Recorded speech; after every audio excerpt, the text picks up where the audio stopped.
소금에 대한 다양한 의견이 있습니다. 저염식이 건강에 이롭다는 의견이 있으며 반대로 짜게 먹으면 건강에 해롭다는 주장도 많습니다.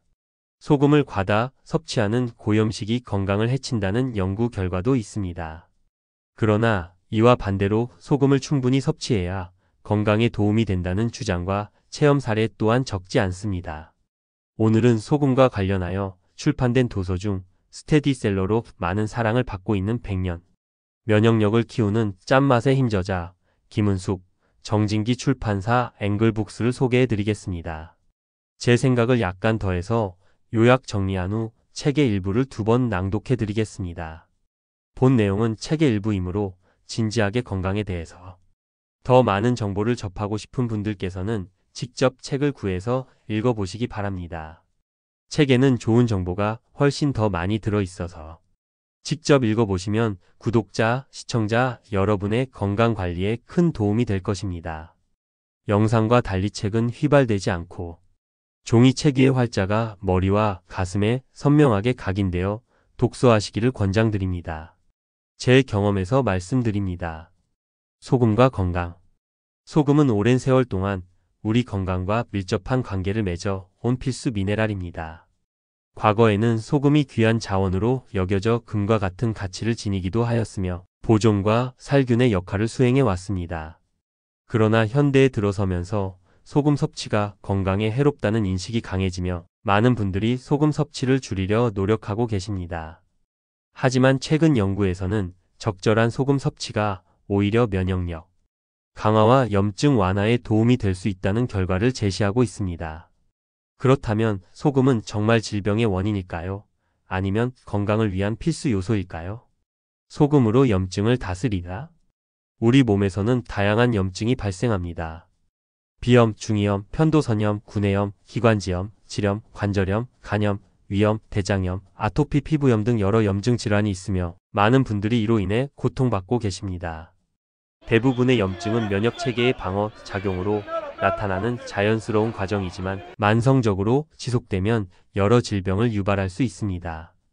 최근 연구에서는 만성 염증이 치매 발병률을 높일 수 있다는 결과도 발표되었습니다.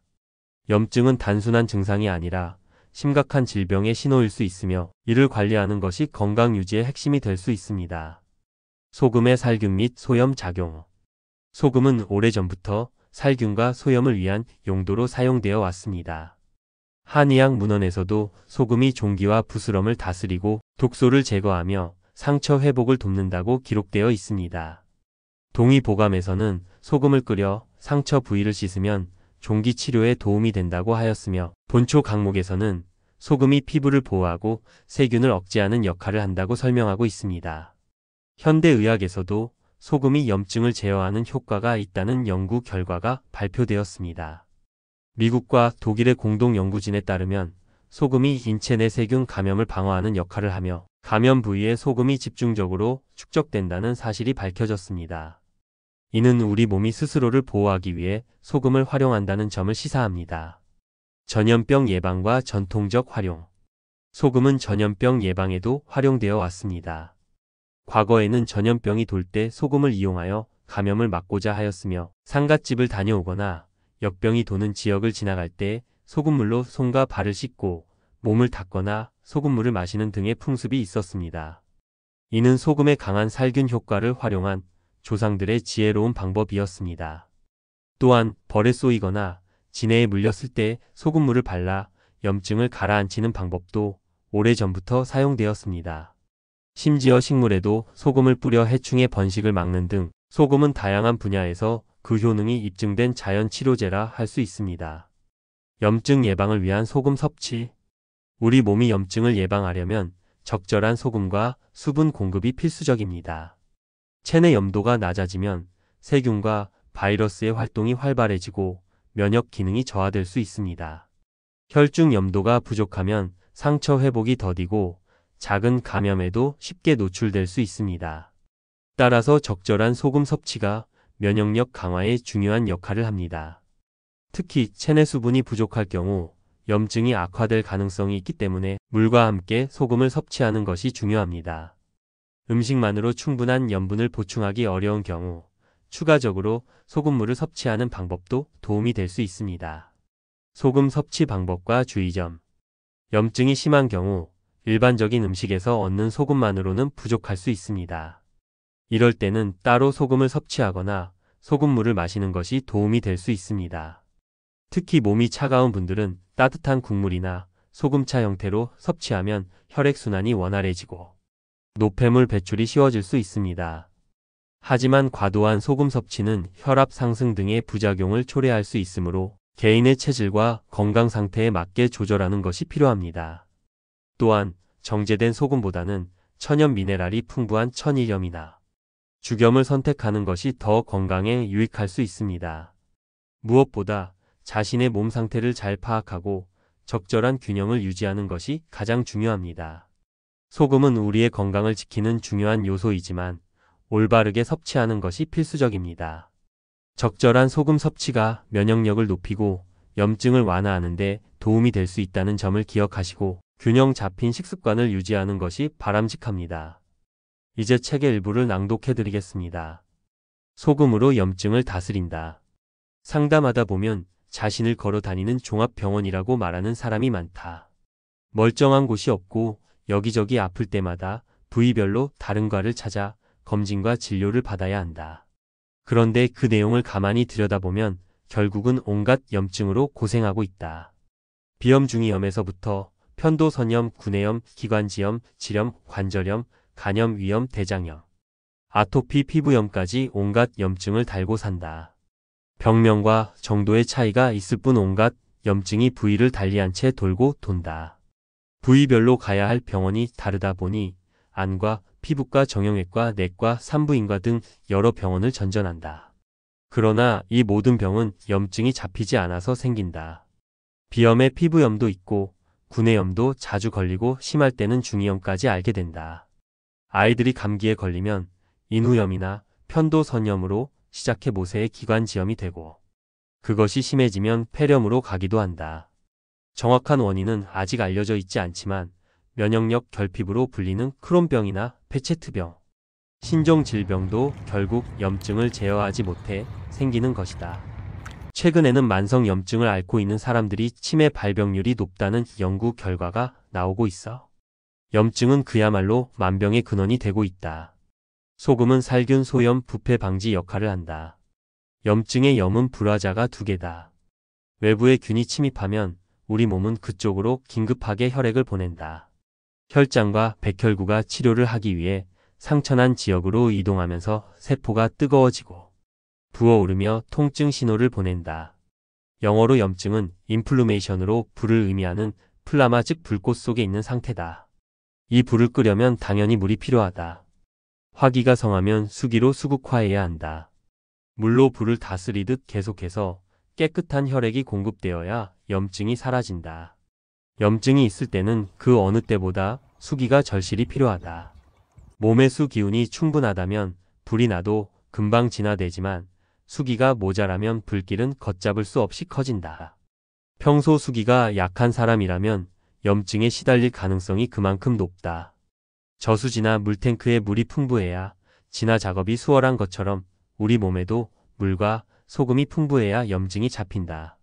소금기가 부족해 체액의 염도가 낮은 사람은 염증에 시달린다. 혈중 염도가 낮아지면 세균이나 바이러스 활동이 강해진다.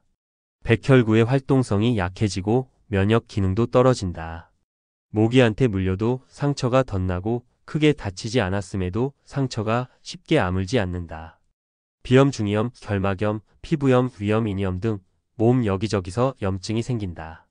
온갖 병명과 증상에도 병원에서는 항생제 또는 스테로이드를 처방할 뿐이다. 그러다 보니 항생제 내성과 스테로이드 부작용을 걱정하지 않을 수 없다. 소금으로 염증을 다스렸다는 기록은 여러 곳에서 나온다. 한의학 문헌에는 소금으로 코창병, 종기, 부스럼을 다스린다거나 독충을 제거하고 상처에 살이 나게 한다는 내용이 곳곳에 기록되어 있다. 동의보감을 보면 소금의 여러 효능을 설명하며 소금을 끓여 창을 씻으면 종독을 던다라는 내용이 나온다. 본초 강목을 보면 도끼를 죽이며 온갖 상처에 살이 나게 하고 피부를 보호한다는 내용이 있다.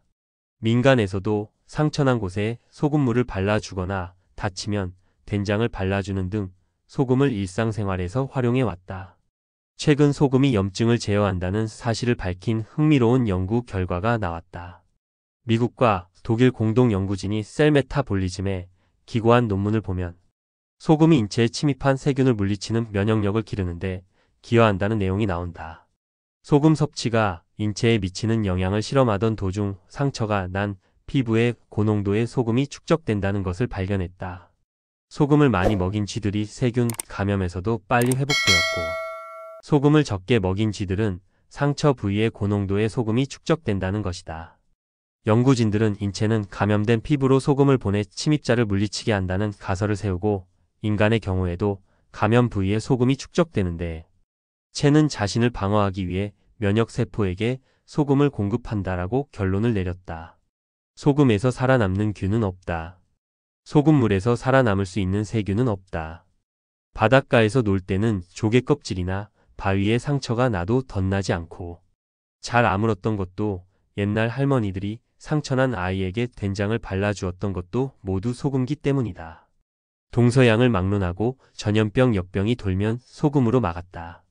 다치거나 찢어지고 베었을 때 소금을 먹거나 뿌리면 빨리 아문다. 잇몸이나 치아의 염증으로 통증이 심할 때도 소금이 도움이 된다. 여드름이나 종지뼈루지 농 아토피 류머티즘, 간염 결막염 등 모든 염증에는 소금이 필요하다. 간이 안 된 음식은 빨리 상하는데 간간하게 절여 놓으면 잘 썩지 않듯 사람의 몸도 싱거우면 염증에 시달린다. 소금으로 염장하면 잡균이 생기지 않아서 오랜 시간 저장할 수 있다. 가을에 김장을 하고 젓갈과 장아찌는 만드는 이유도 마찬가지다. 냉장고가 없던 시절에는 식품을 장기간 보존하기 위해 이런 음식이 필수였다. 인류가 다른 지역으로 이동할 수 있었던 것도 소금으로 염장한 식량이 있어서 가능했다. 상갓집에 다녀오거나 전염병이 성행하는 지역을 지날 때 시체를 염하거나 만질 때면 소금으로 손발을 씻고 이를 닦고 몸을 씻게 하고 소금물을 마시게 하여 부정을 방지하고자 했다. 소금이 가진 살균력을 이용한 조상들의 지혜로운 풍습이었다. 그늘지고 습하고 불결한 것 하수구, 주변 쓰레기장 등에 소금을 뿌리면 파리나 모기의 번식을 막는 데 도움이 된다. 벌에 쏘이거나 진해에 물렸을 때도 된장이나 소금물을 환부에 발라주면 효과를 볼 수 있다. 식물에 이상이 생기면 뿌리를 살피듯이 사람도 겉으로 드러난 이상 증상에 뿌리부터 다스려야 한다. 우리 몸은 뿌리에 해당하는 장부를 상하지 않게 하기 위해 부단히 애쓴다. 간이나 신장에서 미처 해독할 수 없는 것들은 밖으로 내보낼 수밖에 없다.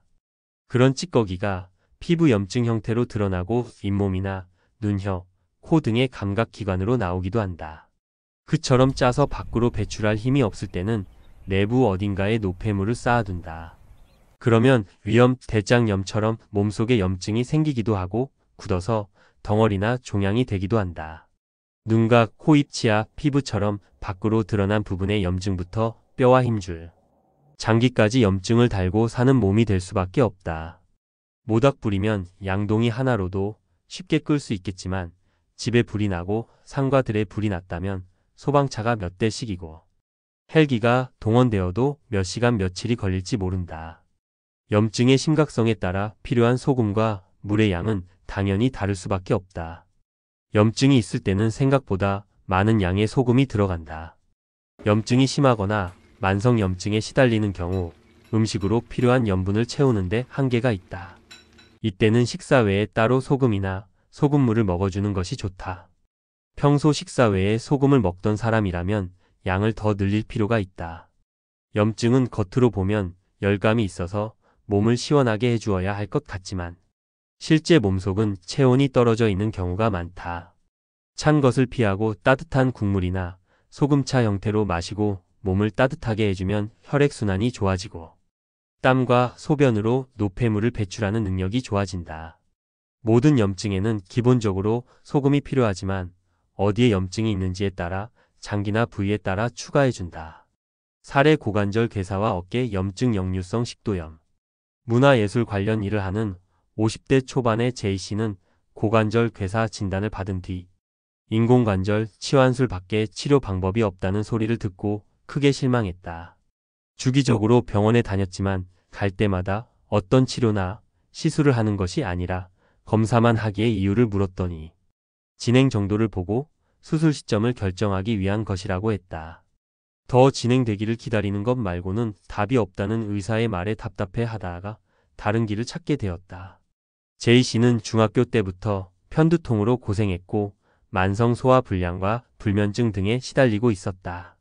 시력도 약하고 눈이 쉽게 피로해져서 컴퓨터나 핸드폰 화면을 보기가 힘들어 주변에서 문자나 메일의 내용을 읽어줄 정도라고 했다. 타고난 예민한 기질 때문에 어쩔 수 없는 거라 생각하며 포기하고 지내왔지만 고관절 문제는 그럴 수가 없었다. 통증도 심했고 걷기도 힘들어 활동 자체가 불가능하기에 더 절망스러웠다. 우리 몸의 모든 조직과 세포는 끊임없이 재생되는데 몸이 그 일을 잘할 수 있도록 조건을 만들어줘야 한다. 재생이 필요한 재료를 공급해주고 몸을 따뜻하게 만들어 혈류가 잘 흐르도록 해주고 충분한 휴식과 잠도 필요하다. 염증이 있거나 손상당한 부위는 회복될 때까지 가능한 쓰지 않는 것이 좋다. 염증을 잡는 깨끗한 소금을 비롯해 고관절 기운의 뿌리에 해당하는 장부인 간담을 튼튼하게 해주는 음식으로 섭생하기로 했다. 팥, 보리, 밀, 귀리 등 간담을 풀어주는 곡식을 바탕으로 신맛과 고소한 맛을 가진 음식으로 영양을 해주면서 힘을 만들었다. 그리고 소금은 하루 15에서 20지 정도 꾸준히 먹었고 물은 필요할 때마다 더 먹어주고 따뜻한 차도 곁들였다. 이틀에 한 번 정도 찜질을 하면서 혈액순환을 돕고 몸의 긴장감을 풀어주었다. 그러자 염증이 나으면서 통증도 눈에 띄게 줄었고 걷는 것도 편해져 2달 후에는 아픈 것을 거의 느끼지 못할 만큼 회복되었다. 그 후 3개월 정도 꾸준히 섭생하면서 몸에 균형이 잡히고 어깨와 목의 통증, 주기적으로 찾아오던 편두통까지 없어졌다. 역류성 식도염도 사라지고 소화력이 좋아지면서 체력도 좋아져 그해 가을에는 히말라야 트레킹을 갈 만큼 모든 기능이 정상을 되찾았다. 몸이 좋아진 후에도 소금은 늘 지니고 다니면서 스스로 섭취량을 조절하며 건강을 유지하고 있다. 감기물과 소금이 필요하다. 몸이 냉하면 면역 기능이 약해져 염증이 잘 생긴다.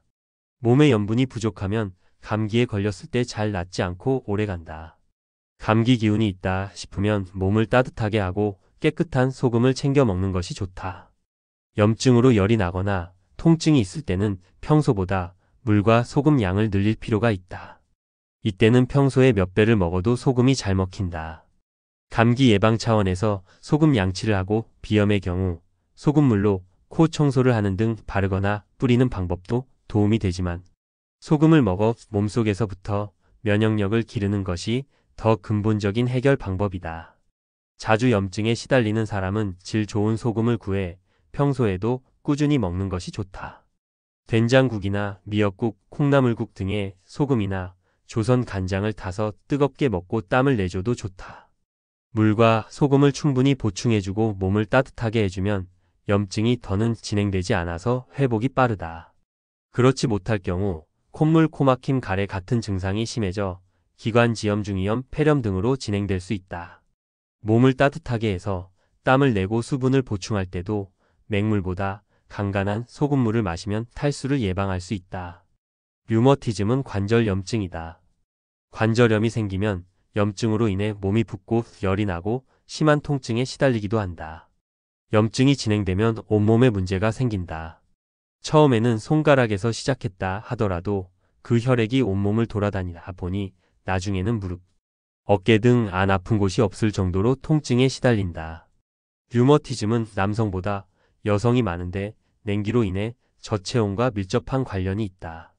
특히 출산 전후에 냉기가 들거나 산후조리를 제대로 못한 경우 몸의 회복력이 떨어지고 관절 등의 통증과 염증이 생기는 경우가 많다. 염증을 잡기 위해서는 소금이 필요하지만 몸이 냉하다 보니 흡수가 잘 되지 않는다. 마치 꽁꽁 얼어붙은 겨울땅과 같은 상태여서 물을 부어도 겉돌기만 한다. 이때는 몸을 데우고 체온을 올리는 찜질과 운동을 병행해야 소금이 잘 흡수될 수 있다. 처음에는 소금차 형태로 따뜻하게 마시면서 곡식, 주머니 찜질팩 등으로 배를 데우고 족탕, 각탕으로 굳은 몸을 풀어준다. 소금이 부족하면 신장과 귀에 이상이 온다. 모든 감각기관은 물과 소금의 영향을 받는다. 소금과 물이 부족하면 특히 신장과 밀접한 감각기관이 귀에 이상이 생길 가능성이 높다. 중이염, 이명, 청력 이상, 이석증, 메니에르병 등 귀와 관련된 문제는 오행에서 숙인 신장과 관련이 있다. 신장의 문제라고 해도 현대의학에서 진단받는 병의 개념과는 다르다. 신장이 지닌 힘. 신장이 생명력이 약해졌다는 것이지 조직 이상이나 손상이 있다는 것은 아니다. 물과 소금의 수기를 보충해주면 귀의 뿌리 격인 신장이 튼튼해지면서 관련된 증상이 사라진다. 감기에 걸렸을 때도 염분과 수분 보충을 잘해주고 따뜻하게 해주면 초기에 진화되지만 그렇지 못하면 진행되어 중이염까지 갈 수 있다. 비염과 천식 소금이 필요하다. 요즘 비염 없는 아이를 찾는 것이 더 빠를 만큼 비염은 흔한 질병이 되어버렸다. 비염도 염증이기에 소금 부족이 큰 원인이기도 하지만 대표적인 냉증이라고 할 수 있다.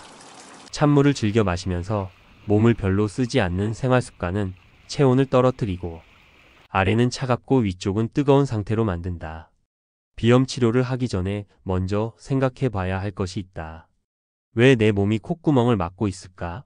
왜 콧물을 수시로 흘려보낼까?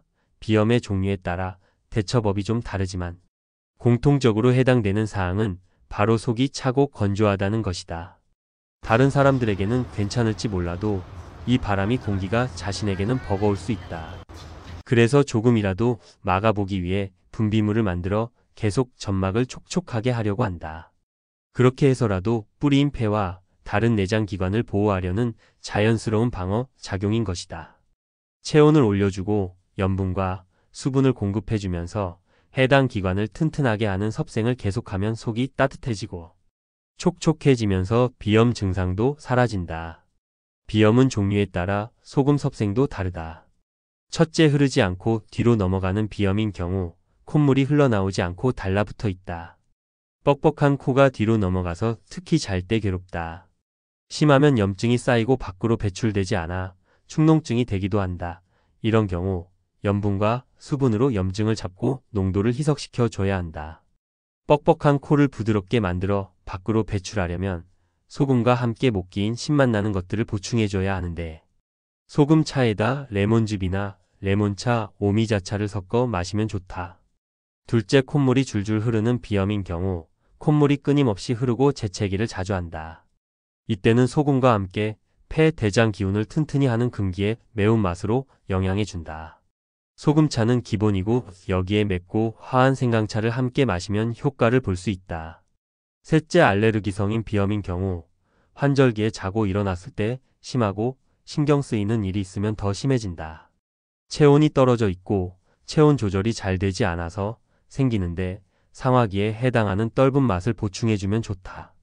소금차와 함께 꾸짓봉차나 따뜻한 요구르트가 도움이 된다.